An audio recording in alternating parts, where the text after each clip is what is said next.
1, যে আল্লাহ তাআলার ভালোবাসা পাওয়ার 1 নম্বর শর্ত হচ্ছে রাসূল সাল্লাল্লাহু আলাইহি ওয়াসাল্লামের অনুসরণ। তার চেয়ে যদি বেশি ইবাদত করেন ওইটা ইসলাম নয়। তার চেয়ে বেশি বুজুর্গি দেখাইতে গেলে ওইটা বুজুর্গি নয়। তিনি যেমন যেমন করেছেন ঠিক তেমন তেমন করার নামই ইসলাম, এবং সেটার মাধ্যমে আল্লাহ তাআলার ভালোবাসা পাওয়া সম্ভব। এই পয়েন্টটা বুঝছেন না সবাই? আচ্ছা, ইন্ট্রোডাক্টরি পয়েন্টের 2 নাম্বার কথা হচ্ছে আমরা কি করে বুঝবো যে আল্লাহ তাআলা আমাদের ভালোবাসেন? কিভাবে বুঝবো যে তিনি আমাদেরকে পছন্দ করেন, ভালোবাসেন? এটা বোঝার কিছু সিস্টেম আছে। 1 নম্বর সিস্টেম হচ্ছে আপনি জাস্ট দেখুন যে আপনি নিজেকে কোন কাজে ব্যস্ত রেখেছেন। আপনি আপনাকে কোন কাজে ব্যস্ত রেখেছেন, আপনার লাইফস্টাইলের দিকে তাকান, লুক অ্যাট ইউর লাইফস্টাইল, আপনি নিজেই বুঝে যাবেন। আপনি যদি দেখেন যে না, আপনার ভালো ভালো কাজে আপনার ব্যস্ততা, আপনার এঙ্গেজমেন্ট ভালো লোকদের সাথে, আপনার সার্কেলটা ভেরি গুড সার্কেল, ভালো কাজে আপনার মন টানে, আপনি ভালো কাজ করেন, যদি আপনার কার্যক্রম এরকম হয় তাহলে বুঝে নেবেন আল্লাহ তাআলা আপনাদেরকে ভালোবাসেন। আলহামদুলিল্লাহ। আর যদি দেখেন না, যত আকাম কুকাম আছে ওইটার সবার আগে আপনি, যেই কাজে আল্লাহর ক্রোধ আসে, আল্লাহ রাগ হয়ে যান, যেই কাজ ইসলামে করার নিষেধ, যেটাতে তার অসন্তুষ্টি, ওই কাজে আপনার এঙ্গেজমেন্ট, ইনভলভমেন্ট, আপনার সার্কেল গুলোও এরকম, তাহলে বুঝে নেবেন আল্লাহ ভালোবাসা, এই মহা সৌভাগ্য আপনার কপালে জোটে নাই। তাহলে এটা হচ্ছে একটা সিস্টেম। আল্লাহ আপনাকে ভালোবাসেন কিনা এভাবে বুঝবেন যে আপনি নিজেকে কোন কাজে ব্যস্ত রেখেছেন, একটু দেখুন, আপনি মিলাতে পারবেন। 2 নম্বর পদ্ধতি হচ্ছে এটা বোঝার যে তিনি আমাকে ভালোবাসেন কিনা, সেটা হচ্ছে পৃথিবীবাসী আপনাকে ভালোবাসে কিনা এটা একটু দেখেন। এই পৃথিবীর ভালো মানুষগুলোর কাছে আপনার একটা গ্রহণযোগ্যতা আছে কিনা এটা দেখেন। এটা দেখলে আপনি বুঝতে পারবেন। সহিহ মুসলিমের একটা ছোট্ট হাদিস শেয়ার করি। রাসূল সাল্লাল্লাহু আলাইহি ওয়াসাল্লাম বলেছেন যে ইন্নাল্লাহা ইযা আহাব্বা আবদান দাআ জিবরিল ফাকালা ইন্নী উহিব্বু ফুলানান ফাহিব্বা। আল্লাহ তাআলা যখন কোন বান্দাকে ভালোবাসে তখন তিনি জিবরাইলকে ডেকে বলেন, হে জিবরাইল, আমি আমার এই বান্দাকে ভালোবাসি, তুমিও তারে ভালোবাসো। ফায়ুহিব্বুহু জিবরিল, জিবরাইল আলাইহিস সালাম তারে ভালোবাসতে শুরু করে। শুধু এখানেই না, সুম্মা ইউনাদি ফিস সামা, তারপরে তিনি আকাশে একটা অ্যানাউন্সমেন্ট করেন। ফায়াকুল, তিনি বলেন যে ইন্নাল্লাহা ইউহিব্বু ফুলানান ফাহিব্বু, ও আকাশবাসীরা, ও ফেরেশতারা, আল্লাহ তাআলা তার এই বান্দাকে ভালোবাসে, তোমরা সবাই তারে ভালোবাসো। তখন ফায়ুহিব্বুহু আহলুস সামা, গোটা আকাশবাসী তারে ভালোবাসতে শুরু করে, মানে ফেরেশতারা। তো আল্লাহ তাআলা এবং সকল ফেরেশতারা যখন তাকে ভালোবাসতে শুরু করে, রাসূল সাল্লাল্লাহু আলাইহি ওয়াসাল্লাম বললেন সুম্মা ইউদাউ লাহুল কবুলু ফিল আরদ, তখন পৃথিবীতে তার গ্রহণযোগ্যতা বাড়িয়ে দেওয়া হয়, তার অ্যাকসেপ্টেন্স বাড়িয়ে দেওয়া হয়, সবার কাছে তার একটা গ্রহণযোগ্যতা আছে, সবাই তাকে ভালোবাসে। এটা হচ্ছে একটা পদ্ধতি যে আল্লাহ তাআলা আপনাকে ভালোবাসে কিনা আপনি নিজেই বুঝবেন, যে পৃথিবীবাসী আপনাকে ভালোবাসে কিনা, আপনার কলিগরা আপনাকে ভালোবাসে কিনা, আপনার বন্ধুরা আপনাকে ভালোবাসে কিনা, আপনার নেইবররা আপনাকে ভালোবাসে কিনা, পৃথিবীর ভালো মানুষগুলোর কাছে আপনার গ্রহণযোগ্যতা আছে কিনা। যদি থাকে বুঝবেন আল্লাহ তাআলা আপনাকে ভালোবাসেন, ঠিক কিনা? আল্লাহ তাআলা আমাদেরকে যেন ওই কাতারে শামিল করেন, আমরা পড়ি আমিন। তাহলে আলোচনার টপিক আল্লাহ তাআলা যাদেরকে ভালোবাসেন। শুরুতে আমরা জানলাম ভালোবাসার পদ্ধতি হচ্ছে, প্রক্রিয়া হচ্ছে একটাই, রাসূল সাল্লাল্লাহু আলাইহি ওয়াসাল্লামের পুঙ্খানু অনুসরণ, তার চেয়ে বেশিও না কমও না, হুবহু অনুসরণ, ঠিক কিনা? 2 নম্বরে জানলাম কি করে বুঝবো, নিজের দিকে তাকান, আপনি কি করেন, what's your activity, what's your engagement, নিজেই বুঝবেন। আর দেখেন যে আশেপাশের মানুষ আপনার ব্যাপারে কি বলে। পৃথিবীবাসী যদি আপনারে পছন্দ করে, তার মানে আল্লাহ তাআলা আপনারে পছন্দ করে। সবাই বুঝতে পেরেছেন? আচ্ছা, এবার সরাসরি কোরআনে চলে যাই, মূল টপিক বিশ্লেষণে। আল্লাহ তাআলা অনেক শ্রেণীর ব্যক্তিকে ভালোবাসেন বলে তিনি ঘোষণা করেছেন। তিনি বলেছেন যে আমি তাদেরকে ভালোবাসি। এর মধ্যে 1 নম্বর হচ্ছে আল মুহসিনুন। একটু আমার সাথে সাথে বলেন, আল মুহসিনুন। মুহসিনুন মানে হচ্ছে যে ইহসান করে, মানে অন্যের প্রতি অনুগ্রহ দেখায়, অনুগ্রহশীল, অন্যের প্রতি দয়াশীল, অনুগ্রহশীল, এই সমস্ত বান্দাদের আল্লাহ ভালোবাসেন। আল্লাহ বলেন, ওয়া আনফিকু ফি সাবিলিল্লাহি ওয়া লা তুলকু বিআইদিকুম ইলা তাহলুকা ওয়া আহসিনু ইন্নাল্লাহা ইউহিব্বুল মুহসিনিন। তিনি বলেন যে তোমরা আল্লাহর রাস্তায় দান করো আর নিজেরা নিজেদেরকে ধ্বংসের মুখে ঠেলে দিও না, আর তোমরা ইহসান করো অন্যের প্রতি, কারণ ইন্নাল্লাহা ইউহিব্বুল মুহসিনিন, আল্লাহ তাআলা মুহসিনিনদের ভালোবাসেন, মানে যারা অন্যের প্রতি অনুগ্রহ দেখায়, অন্যের প্রতি দয়া পরবশ, তাদেরকে আল্লাহ ভালোবাসেন। সুবহানাল্লাহি ওয়া বিহামদিহি। তাহলে পেয়ে গেলাম, মিলায় নেন যে অন্যের প্রতি সফট কর্নার, অন্যের প্রতি দয়া, অনুকম্পা, হেল্পিং হ্যান্ড, হেল্প করার মানসিকতা, অন্যের দুঃখে কাঁদা, এই মাইন্ডসেট, এই মেন্টালিটি আমাদের আছে কিনা একটু মিলিয়ে নেন। না থাকলে রিমাইন্ডার হিসেবে নেন যে আমরাও যেন মুহসিনুনদের কাতারে শামিল হতে পারি। ইহসান এটা অনেক বড় তাবাকার একটা আমল। ইবাদতেও ইহসান লাগবে, ইবাদতের বাইরে সামাজিক কর্মকাণ্ড, রাষ্ট্রীয় কর্মকাণ্ড, সব কাজে আল্লাহ তাআলা এই ইহসানকে আবশ্যক করেছেন। অনুগ্রহ, অন্যদের প্রতি অনুগ্রহশীল হওয়া। ফাইন লাম তাকুন তারাহু ফাইন্নাহু ইয়ারাক। তুমি এমন ভাবে ইবাদত করবে, তুমি ভাববে যে তুমি আল্লাহকে দেখছো, তুমি আল্লাহকে দেখে দেখে ইবাদত করতেছো, এরকম ভাবো না একটু। আর এটা ভাবতে যদি কষ্ট হয়, অন্তত এতটুকু তো ভাবো যে আল্লাহ তোমায় দেখছেন। এতটুকু ভাবা যাবে না? আমরা যখন নামাজ পড়ি, আমাদের প্রত্যেকটা সালাতের মুহূর্তে আমাদের এটা ভাবতে হবে যে আল্লাহ তাআলা কিন্তু আমাকে দেখছেন। এই যে আমি ফিসফিস করে সুবহানা রাব্বিয়াল আলা পড়ি, সুবহানা রাব্বিয়াল আযীম পড়ি, আমি তাসবিহ পড়ি, আমার রুকু সেজদা সবকিছু আমার আল্লাহ দেখছেন। এই সেন্স, এই অনুভূতি যদি আপনার মধ্যে থাকে, এটাই হচ্ছে ইবাদতের ইহসান। আর ইবাদত ছাড়া আমাদের দৈনন্দিন কাজ, পারিবারিক কাজ, সামাজিক কাজ, এই সমস্ত কাজেও কিন্তু আল্লাহ তাআলা ইহসানকে আবশ্যক করেছেন। প্রিয় ভাই এবং বোনেরা, অন্যের প্রতি অনুগ্রহ করাটাকে তিনি কি করেছেন? আবশ্যক করেছেন। একটা ছোট্ট হাদিস শুনি।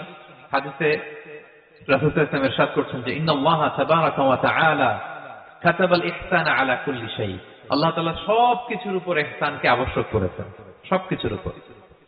মুমিনের সব কাজে ইহসান থাকতে হবে, অন্যের প্রতি অনুগ্রহের পরশ থাকতে হবে। এবার মজার একটা পার্ট আসছে হাদিসে, খেয়াল করে শুনি। রাসূল সাল্লাল্লাহু আলাইহি ওয়াসাল্লাম বলেন, ফাইদা ক্বাতালতুম ফাআহসিনুল কিতলা। আল্লাহ তাআলা সব জায়গায় ইহসানকে আবশ্যক করেছেন। এমন কি ফাইদা ক্বাতালতুম, যখন তোমরা কতল করবে কাউকে, ফাআহসিনুল কিতলা, ইহসানের সাথে কতল করো। সুবহানাল্লাহ বললেন না? প্রসঙ্গটা কি? হত্যার প্রসঙ্গটা। রাষ্ট্রীয় কাজে হয়তো ডেথ পেনাল্টি, তার মৃত্যুদণ্ড দিতে হবে। রাসূল সাল্লাল্লাহু আলাইহি ওয়াসাল্লাম বলেন ফাইদা ক্বাতালতুম ফাআহসিনুল কিতলা, মৃত্যুদণ্ড দিবা কিন্তু ইহসানের সাথে দিও। আপনি চাইলেই তার কান কেটে ফেলতে পারবেন না, তাকে শ্বাসরুদ্ধ করতে পারবেন না, পেট্রোল দিয়ে তার দেহ জ্বালিয়ে দিতে পারবেন না, চাইলেই এই দেহটাকে আপনি নষ্ট করতে পারবেন না। রাষ্ট্রীয় কাজে বিচারে সাব্যস্ত হয়েছে তার এখন ডেথ পেনাল্টি, মৃত্যুদণ্ড কার্যকর করবেন, ঠিক আছে, কিন্তু সেখানে ইহসানের সাথে। ফাইদা ক্বাতালতুম ফাআহসিনুল কিতলা, মৃত্যুদণ্ড কার্যকর করার সময় ইহসানের সাথে করো। ওয়াইদা যাবাহতুম ফাআহসিনুজ যাবাহা, ছুরি চালাচ্ছি ওর গলায়, ফিনকি দিয়ে রক্ত বেরোবে, এখনই মেরে ফেলতেছি, কিন্তু যা মনে চায় আপনি কোপাতে পারবেন? কুরবানির পশুকে কষ্ট দিতে পারবেন না। আমরা এই ভুলটা করি। রাসূল সাল্লাল্লাহু আলাইহি ওয়াসাল্লাম দেখেন আরো স্পেসিফিক করে বলছেন যে ওয়ালিউহিদ্দা আহাদুকুম শাফরাতাহু ওয়ালিউরিহ যাবিহাতাহু, তোমরা জবাইয়ের সময় তোমাদের ছুরিটাকে ধার করে নিও, যাতে করে প্রাণীটা কম কষ্ট পায়। সুবহানাল্লাহ। আমরা অনেক সময় ভুল করে ফেলি। আমরা গরু শোয়ানোর পরে এই রশি কোথায়, এই ছুরি কোথায়, এই কষাই কোথায়, এই যে 7 জনের নামে জবাই হবে এদের নাম কোথায়? গরুটাকে আমরা কষ্ট দিচ্ছি। রাসূল সাল্লাল্লাহু আলাইহি ওয়াসাল্লাম বলে না, মুমিনের প্রতিটি কাজে ইহসানের পরশ থাকে। তারা প্রাণী জবাই করবে ঠিকই খাওয়ার জন্য, কিন্তু এখানেও ইহসান করতে হবে, ঠিক কিনা? তারা মৃত্যুদণ্ড কার্যকর করবে, ডেথ পেনাল্টি রাষ্ট্রীয় আইনে, কিন্তু যেমন মনে হচ্ছে তেমন করা যাবে না। ওইখানেও ইহসান রাখার দরকার আছে না নাই? প্রিয় ভাইরা, এই ইহসানকে যারা মেনটেন করে জীবনের সব কাজে, আল্লাহ তাদেরকে বড্ড ভালোবাসে, বড্ড পছন্দ করে। তো আমরা যেন সবাই সবার প্রতি ইহসান করি। স্বামী স্ত্রীর প্রতি ইহসান করুন, স্ত্রী স্বামীর প্রতি ইহসান করুন, বাবা সন্তানের প্রতি, সন্তান বাবার প্রতি, পরিবারের সকল সদস্যদের প্রতি ইহসান করুন, কর্মচারীদের প্রতি ইহসান করুন, সহকর্মীদের প্রতি ইহসান করুন। মুমিন জীবনের প্রতিটি কাজে ইহসানের পরশ থাকবে, কারণ ইন্নাল্লাহা ইউহিব্বুল মুহসিনিন। আল্লাহ তাআলা মুহসিনদের, যারা অন্যদের প্রতি অনুগ্রহ দেখায়, তাদেরকে বড় ভালোবাসেন। এই পয়েন্টটা কি বুঝতে পেরেছেন সবাই? ক্লিয়ার? ভালোবাসেন তওবাকারীদেরকে তিনি বড় ভালোবাসেন। দেখেন রাসূল সাল্লাল্লাহু আলাইহি ওয়াসাল্লাম কি বলে, তিনি বলেন ওয়াল্লাহি ইন্নী লা আস্তাগফিরুল্লাহ ওয়া আতুবু ইলাইহি ফিল ইয়াউমি আকতারা মিন 70 মাররা। আল্লাহ শপথ, আমি বিশ্বনবী প্রতিদিন 70 বারেরও বেশি তওবা করি। যার আগেও কোনো গুনাহ নাই, পরেও কোনো গুনাহ, উনি তওবা করে কয়বার? 70 বার। আমাদের তো কোনো গুনাহ টুনা নাই, তাই না? হ্যাঁ, আমাদেরও গুনাহ আছে নাকি? বস্তা ভরা। তো বিশ্বনবী যদি 70 বার তওবা করেন ডেইলি বেসিস, আমাদের করা দরকার কয়বার? যার যার কাছে ছেড়ে দিলাম, বলেন। 70,000 বার করা দরকার, ঠিক না? প্রিয় ভাইরা, তাওবা কি? তাওবা মানে ফিরে আসা আল্লাহর কাছে। ভুল করেছি, অনুতপ্ত হয়ে আল্লাহর কাছে ফিরে আসবে, এটার নাম তাওবা। To return back to your Lord, আল্লাহর কাছে ফিরে আসবেন। এই ফিরে আসাটাকে আল্লাহ খুব পছন্দ করেন। এখানেই শয়তান আর আমাদের মধ্যে পার্থক্য। শয়তান ভুল করে করছি তো করছে, এটার মধ্যেই সে অটল অবিচল, ক্ষমা আর চাইনি। কিন্তু আমরা সকালে ভুল করে দুপুরে মাপ চাই, দুপুরে করে রাতে মাপ চাই, আজকে ভুল করে কালকে মাপ চাই, ঠিক না? এই মাপ চাওয়াটাকে, ফিরে আসাটাকে, তার গুনাহগার বান্দা অনুতপ্ত হয়ে, রিয়েলাইজেশন হয়ে, বুঝতে পেরে ফিরে আসাটাকে তিনি বড্ড পছন্দ করেন, বড্ড পছন্দ করেন। এজন্য ভুল আমাদের হবে প্রিয় ভাইরা। আল ইনসান মিনান নিসিয়ান, আমাদের নামটাই এসেছে ভুল থেকে, আমরা ভুলে যাই, ভুল হয়ে যায় আমাদের। কিন্তু ক্ষমার রাস্তা, তওবার রাস্তা খোলা আছে না নাই? এটা হচ্ছে আমাদের জন্য আশা, হোপ। আমরা হোপফুল, সবসময় আশাবাদী। যত ভুল হোক, যত ভুল আপনি করেন, এটা খেয়াল রাখবেন, ভুল আপনি যতই করেন না কেন, তার রহমতের দরিয়া তার চাইতেও বড়, তার ক্ষমার মহাসাগর তার চাইতেও বিস্তৃত, যত ভুল আপনি করেন না কেন। এজন্য আল্লাহ তাআলা বলেন, ইয়া আইয়ুহাল্লাযীনা আমানু তুবু ইলাল্লাহি তাওবাতান নাসুহা, ওহে বিশ্বাসীরা একনিষ্ঠভাবে তওবা করো, ফিরে আসো আমার দিকে। ফাফিররু ইলাল্লাহ 24/7, পৃথিবীর কোন দরজা 24 ঘন্টা খোলা থাকে না। রাত 3টার দিকে যদি আপনি উঠে জায়নামাজটা বিছিয়ে যে ভুলটা করছেন ওটা স্মরণ করে চোখের পানি ছেড়ে মাফ চান, ক্ষমা করবেন না তিনি? হ্যাঁ, ক্ষমা দেওয়ার জন্য তিনি বসে আছেন। এজন্য ভুল হইলে আমরা পড়বো আস্তাগফিরুল্লাহ। কি বলবো? পড়েন আস্তাগফিরুল্লাহ রাব্বি মিন কুল্লি যামবি ওয়া আতুবু ইলাইহি। পড়েন আস্তাগফিরুল্লাহ আল্লাযী লা ইলাহা ইল্লা হুয়াল হাইয়ুল কাইয়্যুম ওয়া আতুবু ইলাইহি। এটা পড়ে আল্লাহর কাছে ফিরে আসবেন, অনুতপ্ত হবেন, আল্লাহ ভুল করে ফেলেছে, আল্লাহ তুমি ক্ষমা করো, আল্লাহ তুমি ক্ষমা করো, আল্লাহ আমরা ভুল করে ফেলেছি। ভুল সবাই করে, কে না করে?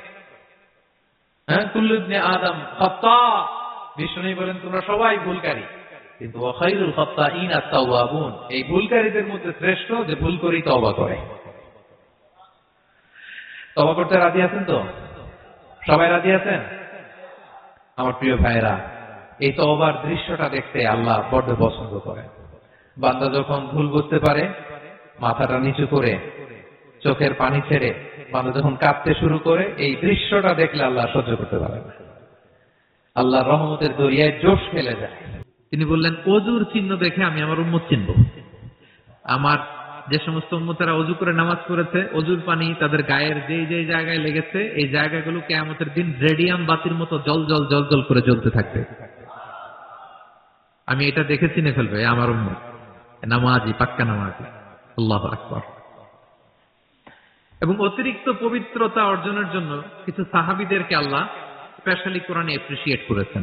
তারা হচ্ছে মসজিদে কুবা পল্লীর আশেপাশে যে সাহাবারা, তারা অতিরিক্ত পবিত্রতা অর্জন করতেন। আল্লাহ তাআলা বলেন, ফিহি রিজালুন ইউহিব্বুনা আন ইয়াতাতাহহারু, এই মসজিদে কুবার আশেপাশে এমন কিছু মুসল্লি আছে যারা পছন্দ করে পবিত্রতা অর্জন করতে, বেশি পবিত্রতা অর্জন করতে তারা পছন্দ করে। আর ওয়াল্লাহু ইউহিব্বুল মুত্তাহিরিন, আল্লাহ তাআলা অতিরিক্ত পবিত্রতা অর্জনকারীকে ভালোবাসেন, পছন্দ করেন। সুবহানাল্লাহ পড়েন।